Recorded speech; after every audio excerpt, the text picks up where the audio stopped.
Welcome to Robotics and Automation News webinars, where you can be part of a global event without leaving your home or office.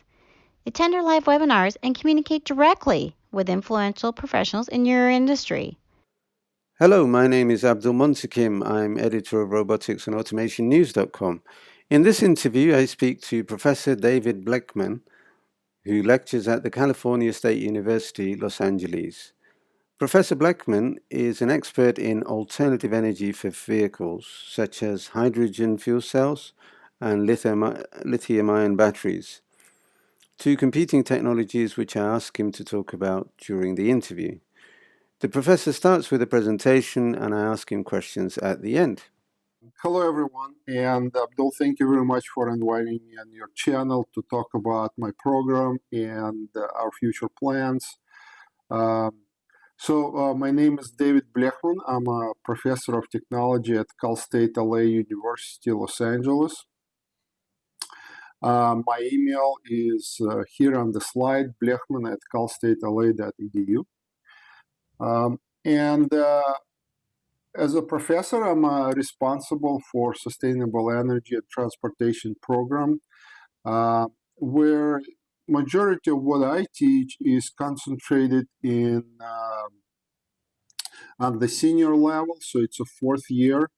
And I have a program introductory course on the sophomore level, no, junior level. And that course is introductory to the program. And overall, the program is looking to prepare the workforce, the technical staff for various jobs. And these jobs are could be in sustainability offices, where so that students provide technical. Well, they are going to be specialists when they're hired, but the companies have sustainability offices, government offices, city offices. So they can advise on technology. And second goal for jobs for my students is high-tech environment where they will be working with newer technologies. And so those are kind of target jobs for my students in the program. And so here is a list of the courses that are within my scope.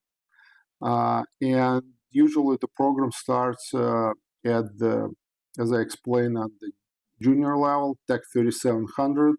They're introduced to, it's kind of like a mixed course where we cover all of the technologies, but let's say for a week, sustainable energy transportation. And then for their senior level experience, they take electric hybrid vehicles. This spring, I will be teaching engine design and performance course. And I kind of rotate courses gradually. Then they go photovoltaics, fuel cells, and also related to what we are going to be talking about, and pretty much every technology. Therefore, I teach this course is measurement, instrumentation, and control. And then two other courses is Tech 1000 is Intro to Automotive. We just teach everyone if they want to learn about automotive technologies, how cars work. And 4880 is additional course in the program that we teach fluid power. So it's hydraulic applications. I'm pretty sure many of those are in automated systems quite present. One of the key subjects that I focus in is fuel cell technology and hydrogen technologies. And so I have various equipment for fuel cell laboratory and the electrolyzers and fuel cell systems. So students have opportunity to learn fuel cells kind of inside out. That's one of my goals. And we don't teach only just hydrogen fuel cells. We teach actually full spectrum of fuel cell technology. And including hydrogen infrastructures and hydrogen vehicles, so all in one course. Cal State LA, well, the labs I have, they're very well equipped with various equipment. I have automotive garage where we work on cars and build them. So this is a really well-equipped lab. We have colorimeter. And in previous years, in 1997, Cal State LA won a sun race competition, and you can see the picture of a solar vehicle. Well, and even though it's kind of a mothball, we take it out when I teach electric vehicles course, and we study it as electrical vehicles. So even though it's powered by solar, inside it's an electric vehicle, all right? And so we discussed that. And also, second time we use this vehicle when I teach photovoltaics course. And we look at the photovoltaic design of that vehicle. So it actually kind of serves as educational tool moving forward. And I didn't think anyone was using it until I came on board. But since 2008, I started 2007, but I think I started using it 2008, 2009 as a regular feature in my these two courses. We also have engines lab, and so something used to work with engines. We have a clear engine, for example, right on the middle, in the middle center. And also we have Toyota Prius drive, which when I teach electrical vehicle course, we take it apart with students and actually study again inside out. So that's kind of things that I like to do, and there is more. It's just a few pictures of various equipment we have available for our program. Another very important project, and it's not important because it's not that big, but it's important because it gives us access to a real functioning solar system. And when I came on board, my lab was filled with solar labs donated by various entities. And over several years, we actually gradually designed and built our own solar system. And so those were the students involved one of the years. So they actually installed a number of those modules. And so now we have our own system where we can take readings, how solar system performs and how the design is done. So it's an excellent case study. We go down to the wire, we go to the conduits, the lengths, the losses, everything is calculated. So it's kind of an excellent case study when we cover various topics in photovoltaics class. And the goal there is to teach students to design solar systems. And solar is not difficult overall. It's actually, but you really need to teach a number of things if you're a designer. If you're an installer, you don't need much. But if you're a designer, you need to look at the various aspects. And so that's where I think it's beneficial for students.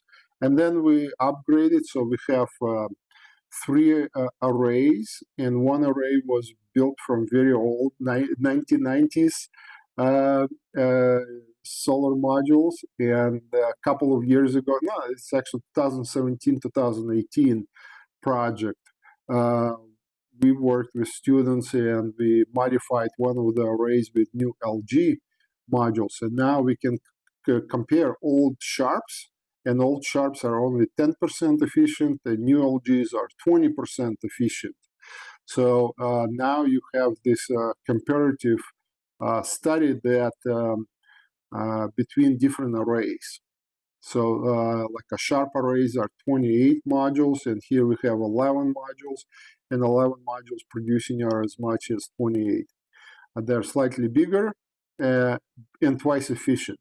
So that's kind of how technology is progressing. And solar is a very interesting example of anything we're going to be talking about, technical revolution, like computers. They became cheaper and better. So, and they became so cheap that it's a great success story. Once we overcame technology challenges. It became very cheap. Very large quantities are manufactured, and this technology is wonderful. It's only limited by how much sun you can get. And that's why it's such a great technology. It's producing wonderful, almost free. Once you cover your investment, it produces free power. One of the early projects that I worked on is that vehicle in the top left corner, and I call it Hydrogen Super Eagle. Initially, we built the shell of that vehicle for super mileage competition. And then we removed the modified engine and inserted a fuel cell. And so this is a fuel cell runner. And it even appeared in one of the documentaries in the Science Channel. So we're very proud. And we did a recent study on sun-to-wheel technology using our solar, converting it to hydrogen from fuel cell lab. We have an electrolyzer. We filled up tanks for that vehicle, and we raced that vehicle on campus. And we've got our own data of sun-to-wheel efficiencies, for example. Anyway, fuel cell technology is very robust. I bought this fuel cell in 2009, 2010, and it was functioning in 2018. We just turned it on, and it was working. So very robust technology. Another very exciting technology revolution is electrical vehicle charging infrastructure. So we were one of the first in universities in California to start new level 2 charging infrastructure in 2011. In February 2011, we installed first 2 charge points, and then we continued working with charge point over the years. But what was exciting about this, having those electrical vehicle charging stations, all those new technologies were coming through. We saw the first Nissan Leafs, the first electric BMWs, the first Chevy Volts came through us, and there were very interesting behavioral changes among the drivers, among the early adopters. So that was a great thing to do. And we just recently collaborated with one of the our friendly companies, Green Commuter, and we collaborated, and they secured for us for free 6 fast chargers, DC chargers. We only paid for the installation on campus, but the chargers themselves were free through special programs. And so we are now, as a campus, proudly featuring 6 fast chargers that are very popular. And what is interesting that we worked exclusively with ChargePoint, and they have a very good, excellent analytical tool. So as a manager of this program, there are several managers on campus, including parking and transportation. Actually, now they've taken over these projects, and they manage this. But when I go into this database, we can get all kinds of information on a single port. We can get all of the information, number of users, how it was used, how popular it was. Or usually I look at it as a global system. So what was the usage, power, how popular? For example, if you look at the charging patterns, our campus is exactly how campus works. It's a weekly pattern. We have fewer users on Saturday and Sunday, for example. And then during summer, when school is off, we have less demand for power. And then during fall and spring, there is more demand. And at Christmas, it's less. So you can see those patterns if it's important. And when I teach electric and hybrid vehicles course, we talk about the infrastructure, incentives, and how management like that works. One of my key projects that I worked on since I came on board in 2007 was the hydrogen station. We wrote several grants in 2008, and we were awarded up to $4 million to build hydrogen station. And so Cal State LA is operating its own hydrogen fueling station. It's not the largest right now. It used to be one of the largest in the world. We were in 2010, 2011, capable of dispensing up to 60 kilograms a day. We had a very good partnership with the provider of shared drive vehicles, Wavecar. We started with 5 fuel cell shared mobility vehicles on campus. It's a Hyundai Tucson, and several vehicles were used by the campus itself, and then several were used in shared mobility. And then we grew that program to have on campus 15 fuel cell vehicles right before COVID. But because of COVID, we closed the campus. The shared mobility program stopped, and we are going to have a few more vehicles after that, still in operation. But we were very proud to have a shared mobility program with clean vehicles like hydrogen vehicles, and it was the largest fleet probably in the world of fuel cell vehicles on any campus. And so we've done many interesting things with our station. We were first station to sell hydrogen by kilogram. In order to sell hydrogen by kilogram in California, you needed to prove quality of the measurement of how much you dispensed. So before that was done, hydrogen was fueled by event and on a contract. So vehicle rolls in and the fixed price is charged no matter how much hydrogen was put in the vehicle. So since then, when we demonstrated that we have a high quality meter, and we received the certificate, so we are first station in the world to sell by the kilogram. Recently, campus completed a very large solar installation, and so now we can claim all of our hydrogen is made with renewable electricity. Before we had to buy credits, but now we are generating credits on our own internal microgrid. Also my solar system, but it's really tiny, so it was just making a few molecules of hydrogen per se.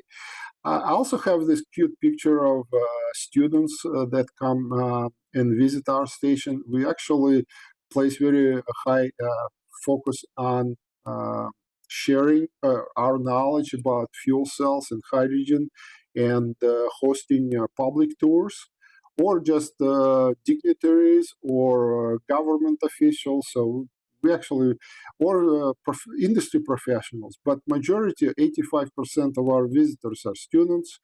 We probably over the years, we hosted more than 10,000 visitors. And what I like about this picture, that students came in their cute lab coats, right? White lab coats to learn about hydrogen. So that was very refreshing, and I love that picture because of that. And of course, we are not only fueling, it's a workforce training site.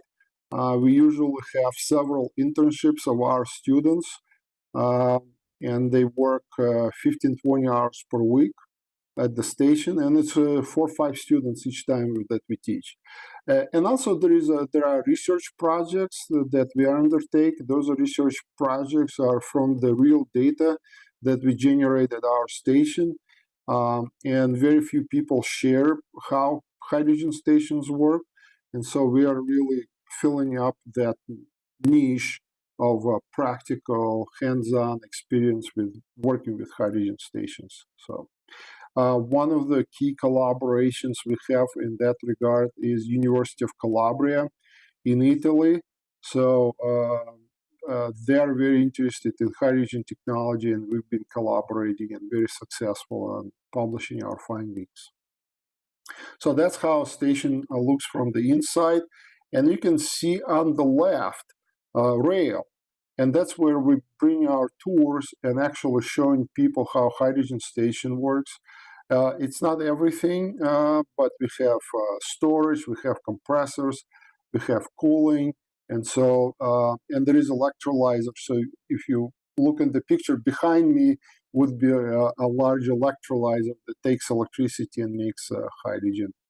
And that's the very large 1 megawatt solar system that was put together on our new parking infrastructure. I really asked a few times, and the campus was very receptive to have a large solar system. It was more than $4 million investment, but I think it will pay off, and that creates completely different image of university and its commitment to clean technologies. And as you can see, for all of these projects, EV infrastructure, hydrogen station, solar was a must-have. And so I'm very proud of the leadership of our university and the facilities people that really moved forward with this project. And I tell you, it was a $60 million construction. So another $4 million was kind of not too bad, I would say. I take my students to various industry tours around California, and so we were visiting Proterra manufacturing. Proterra is manufacturing electric buses. They're very popular. There are several manufacturers, for example, BYD, not too far, but these guys are close. So when I was teaching electric and hybrid vehicles course a few years back, 2018, we went and that's the picture that allowed us to take. and so it's fun because when you teach in LA, we have various conferences. We are partners with the LA Auto Show, so my students can go to LA Auto Show for free to learn about the vehicle. So those relationships are very important, and it's so much easier in that regard to work in Los Angeles. Also, I was a faculty advisor for 7 years for EcoCar competition, EcoCar 2 and EcoCar 3. And it's a premier US competition for students to learn about newest technologies on cars. So you basically get a regular car and convert it into plug-in hybrid. And you have a lot of freedom in designing it. Only one caveat: it is so much more difficult to redesign an existing vehicle than design a vehicle from ground up, because you have to work with so many limitations. And the vehicle was designed as gasoline powered, and now you make it a hybrid. And instead of gasoline, we were converting it to the engine that could run on, ethanol. And so that's how you work. You take a brand new vehicle, couple months manufactured before, and you pull it apart, and that looks like that on the top left corner. You put in a new ethanol engine, much smaller than V6 we had when we got the car. We put a i4 engine, just 4 cylinders. You put electrical systems into this vehicle, and you can see on the bottom right all of the things and systems that were modified. Even fuel tank was modified. Transmission and the new engine, everything, and the rear drive, differentials, suspension, everything is being modified in vehicles. And the big box in the trunk was the battery pack. Here's the design that Cal State LA battery pack. We used A123 system, and it was a 342 volt rated system. And of course, when you work with systems like that, safety is very important. So students got trained on safety. One of the years I had a team as large as 80 students because they worked on so many different parts of the vehicle. And most of the students who, well, not most,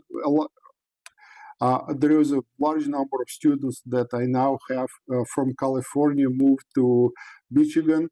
Many of them got hired by General Motors, other manufacturers, Chrysler, Ford, and tier suppliers. So they work as engineers.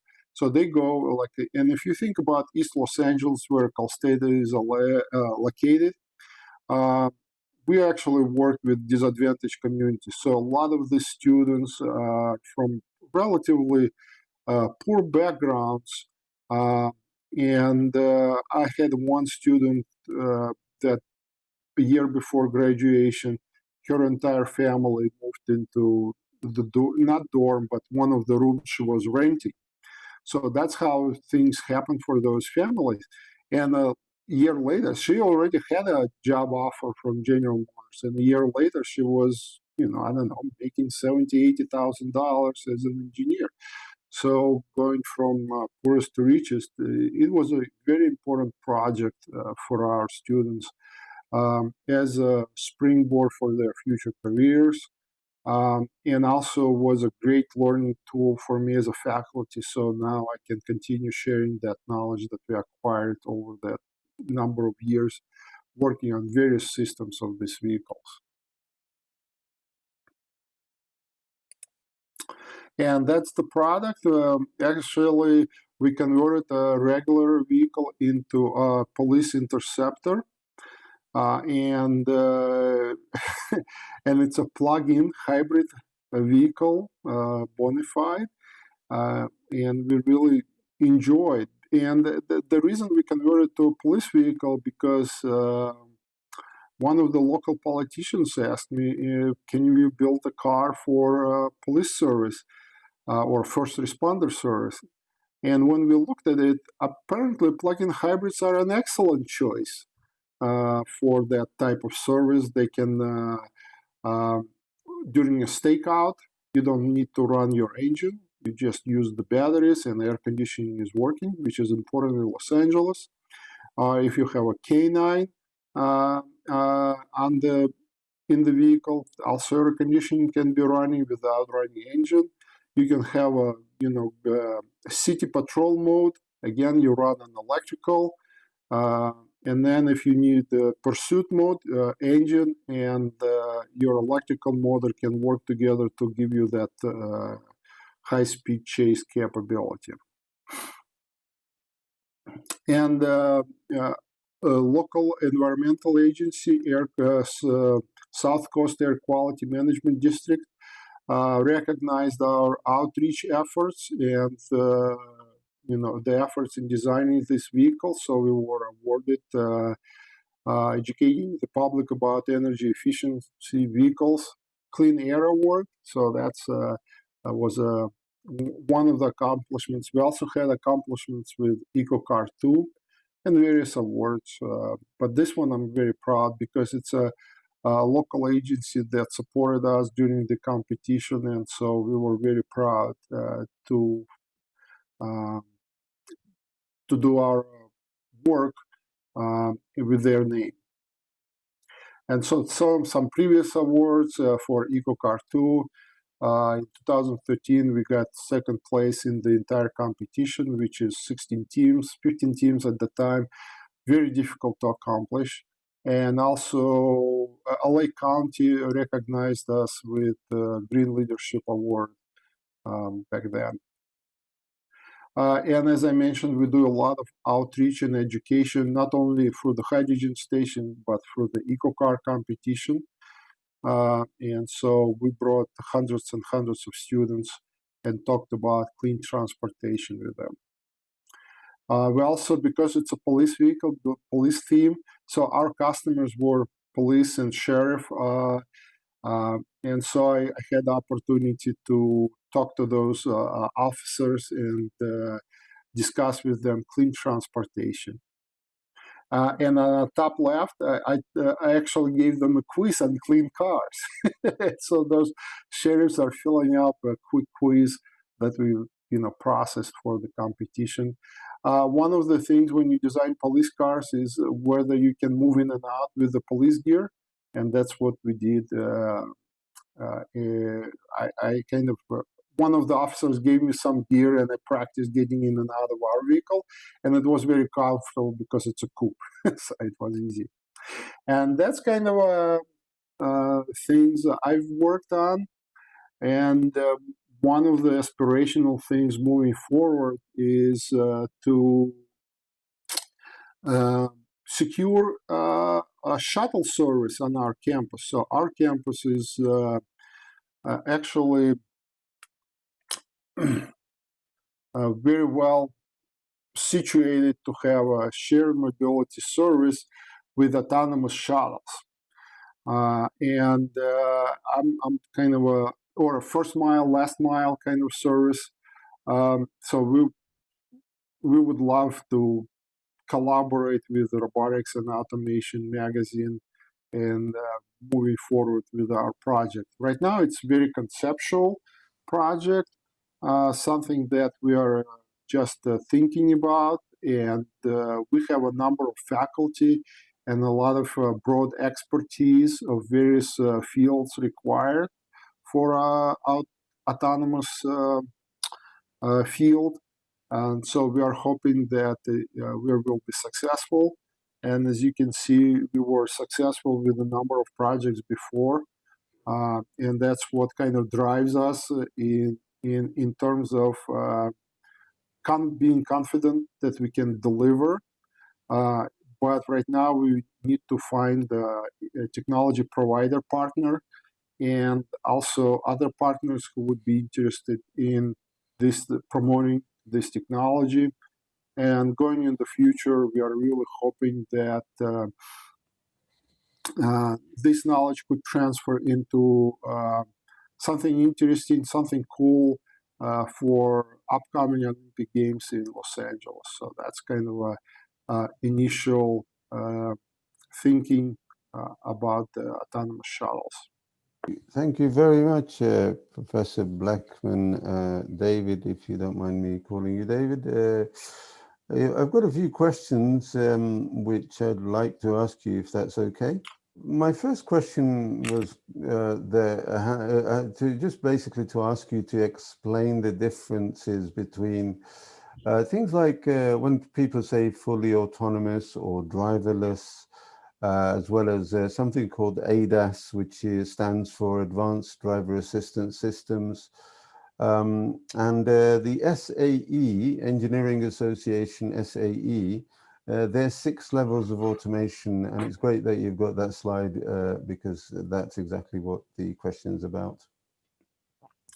Yes, so ADAS, Autonomous Driverless Assistance Systems, it's kind of a preliminary to fully autonomous. And you would loosely define that as level 1, level 2 automation. And it's advanced driver assistance systems, right? So it's not autonomous. But it has some features, and it corresponds to like level 1, level 2 of SAE definition. So in a level 1 and level 2 SAE definition, you have, for example, lane centering. So once we introduce control of the steering wheel with electric motor or a hydraulic system that can steer itself, or initially it was built to help us steering, but then later on with the computer you can actually allow steering, and that would allow you to use cameras to identify lanes. And once you identify lanes with camera, then you can try to keep the vehicle centered. And that would be, for example, level 1. Second function, or a different function, is adaptive cruise control.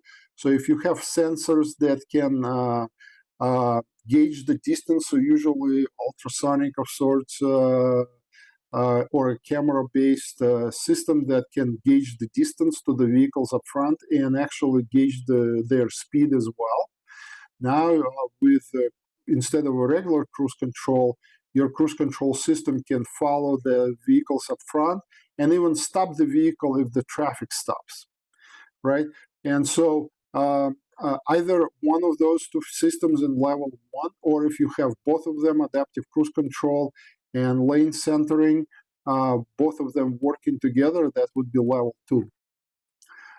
And those are ADAS. And also you have cameras that turn on left and right. And when you're parking, for example, you have those ultrasonic sensors, that proximity sensors that tell you where your vehicle is versus walls, for example, in the garage or other vehicles when you're parking. So all of those are your ADAS systems that help you to deal with the traffic. Now, more of autonomous functionality, it's actually transitioning from ADAS to more autonomous functionality is a level 3, which is called traffic jam chauffeur. So this time around, you're still telling, now you're actually turning on your GPS system and tell your vehicle where you're going.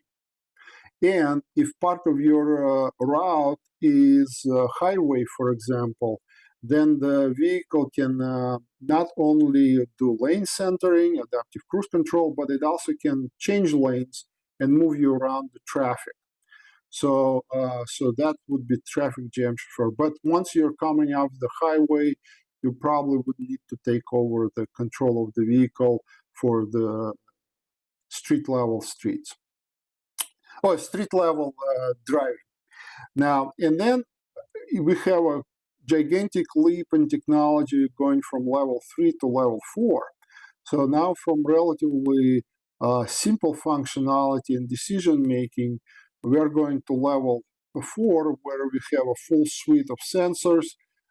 Tesla is doing it only with the cameras, but a lot of manufacturers are looking at LiDAR technology and the solid LiDAR technology that will allow you to really move autonomously on the streets and on the highway. As long as you give a route, the vehicle will drive you around in a kind of full autonomous mode. So what's the difference between 4 and 5? If you are in full autonomous mode in level 4, why still you need level 5? Well, level 5 adds a little bit more complexity to the system. Apparently, a lot of sensors, if you look at the sensor performance maps, how far they can they see day and night, thermal vision cameras, distances, recognition, fidelity, all of those things. Some of the sensors that you used in level 4 can be impaired by rain, by heavy rain, or by snow. So the cameras can get plugged by snow, and you need to clean them. And so level 5 implies vehicles that are capable driving through snow or through heavy rain. And that's the difference between level 4 and level 5. And so those are very important aspects in distinction then between this 4 and 5 level.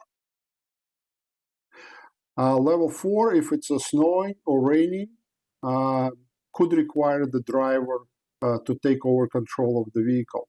That's actually brings one of my concerns. If you don't drive for a while and you're always driven as a passenger rather than the driver, whether you maintain good skills to be proactive as a driver when the weather conditions are actually pretty dire. So that kind of something that we need to see how drivers are going to be affected by level 4 and level 5 in bad weather.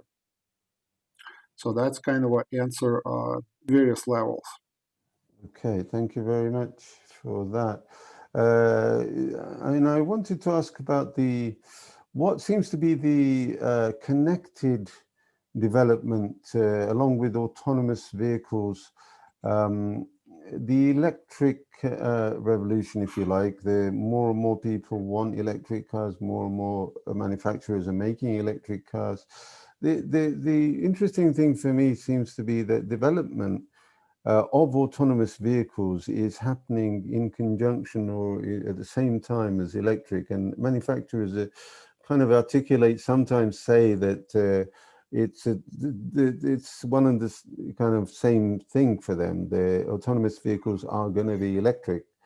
And I know that's not a necessity, but they seem to be developing at the same time. What do you think of that? Why are these two things being developed together? Is it because of just market conditions? More younger people want cleaner cars and autonomous cars, and it just seems sensible, or is there a technological rationale behind it? Well, there is a number of technologies that developed in parallel. And I think automation and vehicle electrification are two separate efforts. But at the same time, they kind of drive each other and help each other. In reality, once we started electrifying vehicles, and instead of hydraulic assistance to the steering wheel, we switched to electric motors, for example. That enabled lane centering technology. But other than that, we really don't need. Basically, a gasoline-powered vehicle can be autonomous per se. If we have enough electronics on board, if we have enough computers on board, you don't need to have an electrical vehicle to make it an autonomous. So those are separate. But at the same time, they really go hand in hand. Actually, autonomy with electrical vehicle is a little bit better and is a little bit easier to do. But now, because everything is electrified, you have power throughout your vehicle, you have power to all your sensors, and then all these new electrical vehicles have computers for every part of that vehicle, and then overall management, decision making, and then actuation of the vehicle becomes easier if it's electrical. But I think those are separate technologies but they work better together on electrical vehicles. But we could do them separately. Right. Thank you for that. And the next question is about electric vehicles themselves, or electric propulsion. And I wanted to ask you the difference between hydrogen fuel cells and lithium ion, not the deep technical part of it, but from my understanding, they both produce electricity, which is what moves the vehicle. So what's the difference between them? Why is there a sort of competition between the two technologies? Can cars one day alternate between hydrogen fuel cells or lithium ion batteries? Can they use either or both, or things like that? What's the difference between them? Long answer, short answer. Yeah, well, fuel cells offer a clean transportation with hydrogen, where electrical vehicles offer clean transportation with batteries. But both of them inherently are electrical vehicles, because electricity that comes from fuel cell goes into an electric motor, and electricity that comes from the battery goes into electric motor or electrical vehicle. Early versions of electrical vehicles did not have very powerful battery packs, and so they had very limited driving range, usually below 100 miles on single charge. And I wouldn't say per day. I would like to say per single charge. So if you're in your day, you're driving 200 miles, you need to make a stop and recharge your vehicle for several hours, because level 2 chargers would require 3 to 5 hours to recharge your battery pack to drive another 100 miles. Now, with fuel cell vehicles, they came out with a range over 200 miles, and now it's approaching to 400 miles, and let's say 600 kilometers in UK terms. And so at least 500 kilometers. And the recharging is very quick. You pull up to the station, it's a 5-minute refueling, and you're on the way. And that will continue for many years. If you want to have a long range in electrical vehicle, you're basically hauling all of those batteries, very heavy batteries, for a very long distance that each time you accumulate more distance by putting more batteries, the more weight you're hauling, and the batteries are very heavy. So the batteries need to become lighter. They need to learn how to swap batteries, although I'm not a fan of this service because it's a high voltage systems. And it's very heavy. So if you're able to swap the batteries, you're swapping 500 kilograms, 300 kilograms. I mean, I'm probably exaggerating, but 200 kilograms for a long range. And that would be a challenge. So that's the inherent differences between hydrogen vehicles, and that's why hydrogen vehicles exist. They're long distance, and long distance in fuel cell vehicles, you can get it very cheaply. You install additional tanks or you install bigger tanks, and you get extra distance. And it's not very heavy. With batteries, extra distance is very heavy, and you constantly pay for that, carrying that weight around with you. And then second difference, electrical vehicles take a long time to recharge, versus fuel cell vehicles can be refueled very quickly in 5 minutes. And now the audience will tell me, well, there are level 3 or fast chargers. And fast chargers, of course, can help, but still you would need a half hour or longer to recharge your batteries. Electrical vehicles range is also very affected by the weather. So if you're living in a hot climate or a cold climate, air conditioning or heating needs affect range as well. So that's kind of where fuel cell vehicles can work in a very cold environment. They just warm up from -20, -30 by themselves. They're just inefficient a little bit for a short period of time. And then once they warmed up, they can drive just as efficiently as in regular weather. So there is this kind of forth and back benefits. And I think that moving forward, we're going to continue seeing both technologies very popular. Another aspect for hydrogen is renewable energy. As we starting to produce more wind and solar power, the storage of that power becomes very important. It's almost impossible to store that much energy in batteries. That's why it's usually hydro pumped, or we can convert that directly into hydrogen as a fuel or other commodity that hydrogen can be used for. So that's the answer. Okay, thank you for that.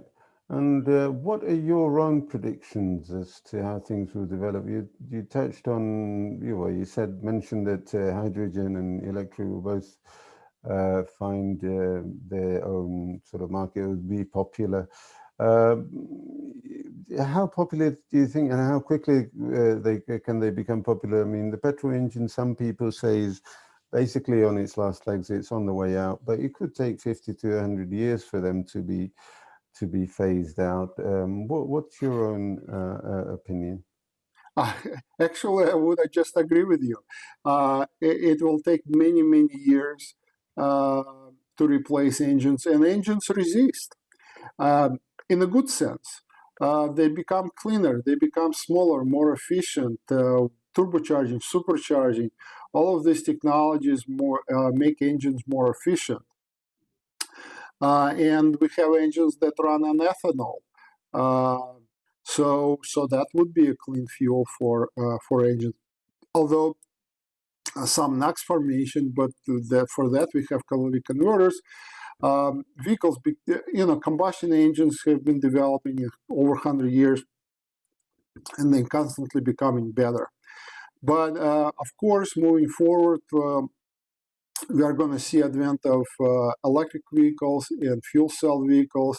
And something I didn't mention about electric vehicles, it's also the battery technology is improving, but at the same time, it requires mining. And the mining of very precious metals that used in batteries happens only in a few countries. And the mining and then processing of that ore happens in very few countries and only by very few companies. Where hydrogen can be produced in every country, storage piping can be produced in many countries. So electrolyzers can be produced in many countries. So hydrogen technology and fuel cell vehicles have a relatively good future in terms of how broad it could be produced and how it could affect economy in the pockets of broader number of countries, bigger number of companies, and kind of spread the wealth. Where when we talk about electric batteries, that's actually a very narrow industry slice, I would say. So sorry for that sidetracking to the question. Yes, for example, California had made an order.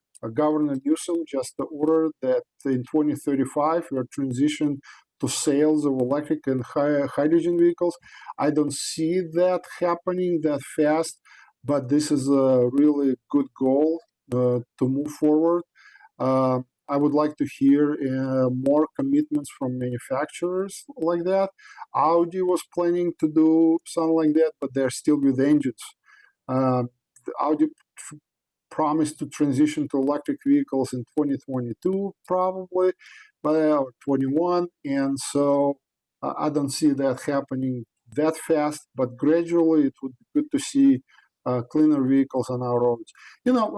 Anytime old historic vehicle passes by, I can smell it. So there is a big difference in technology improvements on engines, but even more so with electric vehicles. Electric vehicle versus hydrogen vehicles, what we've noticed through the data, hydrogen vehicle development and introduction is lagging by 7 years. So in 7 years, we're expecting similar numbers of fuel cell vehicles as we see that with electrical vehicles. Okay, thank you. It's not sidetracking at all, actually. You mentioned mining. That's kind of related to my final question, which is, I've heard that electric vehicles, the infrastructure or the wider implications or necessities, the mining and so on, make them actually less environmentally friendly. There's actually more environmental damage being created in producing this clean technology than petrol vehicles. I find that very, very difficult to believe. I don't expect you to sort of know the answer here, but what's your understanding of the situation? My understanding of the situation, well, first of all, you made the claim, and I don't know if it's substantiated. Mining of oil and gas and fracking, for example, in the United States is rather harmful. Then mining of other materials for battery industry might be harmful as well. So I'm not actually expert in geology and effects. Production is certainly a difficult process. And even when we talk about solar, it takes a lot of energy to create solar cells. And so then the people say, well, part of the time that green solar is